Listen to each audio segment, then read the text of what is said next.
Physics chemistry math তোমাদের অনেক পছন্দের বিষয়, কারণ হচ্ছে সেগুলোতে তোমরা অনেক গাণিতিক সমস্যা সমাধান করো। তো আমি চাই বায়োলজিও যাতে তোমাদের অনেক পছন্দের একটা বিষয় হয়, অনেকেরই ফেভারিট সাবজেক্ট হয়ে যাবে বায়োলজি। তো সেটা করার উদ্দেশ্যে আমি হচ্ছে বায়োলজির একটা গাণিতিক সমস্যা নিয়ে এসেছি। আমরা যে কোষের গঠন অধ্যায়টা পড়লাম সেখানে আমরা ডিএনএর গঠন সম্পর্কে শিখেছি। তো ডিএনএর গঠনের উপর একটা গাণিতিক সমস্যা আসলে আমরা সমাধান করব, এবং আমি আশা করি এটা করতে গিয়ে তোমাদের বায়োলজির প্রতি আগ্রহ আরো বাড়বে। দেখো প্রশ্নটা কি, ডিএনএর একটি প্যাচে হাইড্রোজেন বন্ধন 26টি, তাহলে ওই প্যাচে কতটি গুয়ানিন আছে? একেবারে গুয়ানিন কয়টা আছে, 5টা না 10টা না 6টা 7টা 8টা, সংখ্যাটা মেনশন করতে হবে। করলে তুমি এই ম্যাথে ফুল মার্কস পাচ্ছ।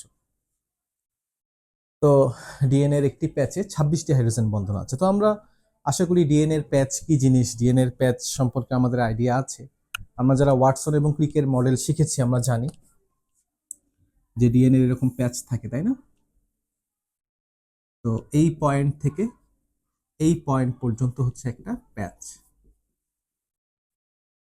তো ডিএনএর একটা প্যাচে 10টা বেস পেয়ার থাকে। কয়টি বেস পেয়ার? 10টি বেস পেয়ার থাকে। আমরা জানি বেস পেয়ার কি জিনিস। বেস মানে ক্ষার, আর পেয়ার মানে হচ্ছে জোড়া। তো এই যে অ্যাডেনিন, গুয়ানিন, হ্যাঁ, তারপরে হচ্ছে থাইমিন, সাইটোসিন, এগুলোকে আমরা বেস বলে থাকি। এবং আমরা যেমনি অ্যাডেনিন ডাবল বন্ডের মাধ্যমে থাইমিনে যুক্ত হয়, গুয়ানিন ট্রিপল বন্ডের মাধ্যমে সাইটোসিনে যুক্ত হয়, থাইমিন আবার অ্যাডেনিনে যুক্ত হয়, আর দেখো সাইটোসিন গুয়ানিনে যুক্ত হয়। তো এই যে পুরো জিনিসটা আছে, এটাকে আমরা বলি হচ্ছে একটা বেস পেয়ার। যেমন দেখো এখানে আমি 4টা বেস পেয়ার লিখেছি। তো 4টা বেস পেয়ারে কিন্তু একটা প্যাচ হবে না। একটা প্যাচ তৈরি করতে হলে এইরকম বেস পেয়ার লাগবে 10টা। 10টা বেস পেয়ার লাগলে তখন আমি সেটাকে একটা প্যাচ বলতে পারবো। তো আমরা যেভাবে ম্যাথ করে থাকি সেভাবে আসা শুরু করি। যে বলেছে ওই প্যাচে গুয়ানিন কতটি রয়েছে, আমি আসলে লিখি যে ধরি বা মনে করি গুয়ানিন রয়েছে এক্সটি। আমি ধরে নিলাম যে এক্স সংখ্যক গুয়ানিন আছে, এই প্যাচটার মধ্যে এক্স সংখ্যক গুয়ানিন আছে। তো আমরা জানি গুয়ানিন কিন্তু অলওয়েজ সাইটোসিনের সাথে যুক্ত হয়। গুয়ানিন যুক্ত হয় কার সাথে? অলওয়েজ সাইটোসিনের সাথে। তাহলে দেখো, যদি গুয়ানিন থাকে এক্স সংখ্যক, তার মানে সাইটোসিনও আছে কতগুলা? এক্স সংখ্যক সাইটোসিন আছে, তাই না? তো গুয়ানিন যদি এক্স সংখ্যক থাকে তাহলে অ্যাডেনিন কতগুলা থাকবে? অ্যাডেনিন থাকবে হচ্ছে 10 - xt।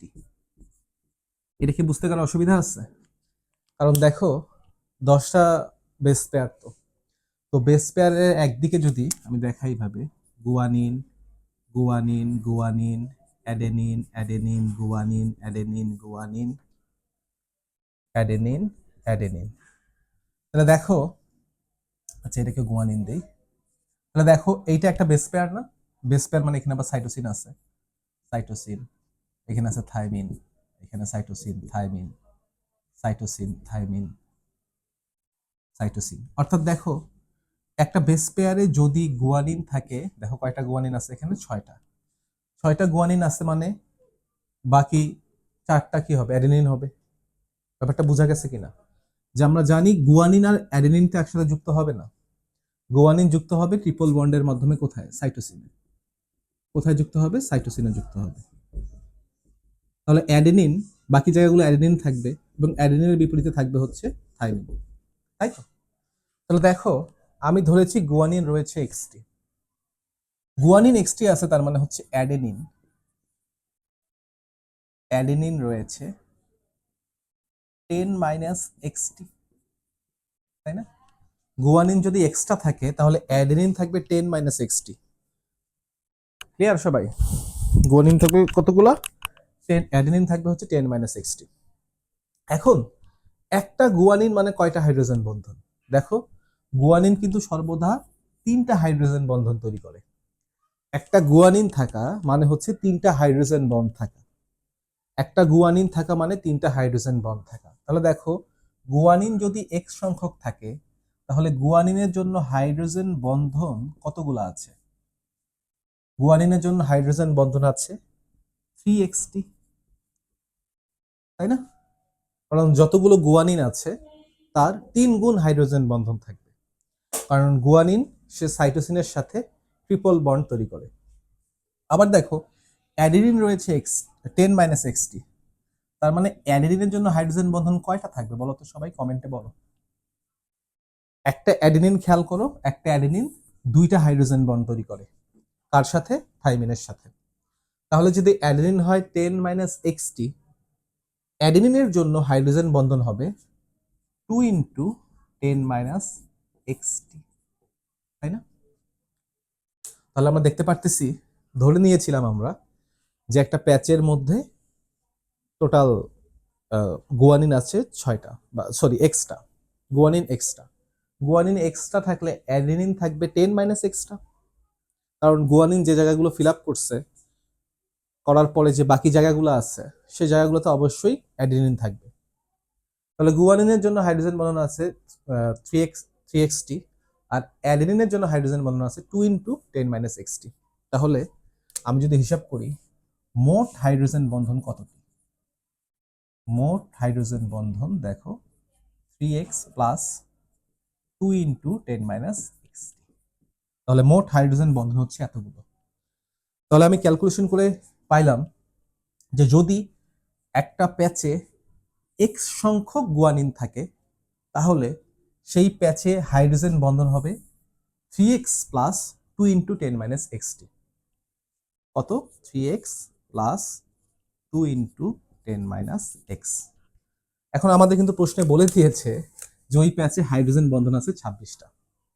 আবার আমিও আমার মতো প্রবলেম সলভ করে পাইলাম যে ওই প্যাচে হাইড্রোজেন বন্ধন থাকার কথা 3x + 2 × 10-xt। তার মানে আমার যে এই পদটা আমি পাইলাম, রাশিটা আমি পাইলাম 3x + 2 × 10-x, এটা ইকুয়ালস হবে কত?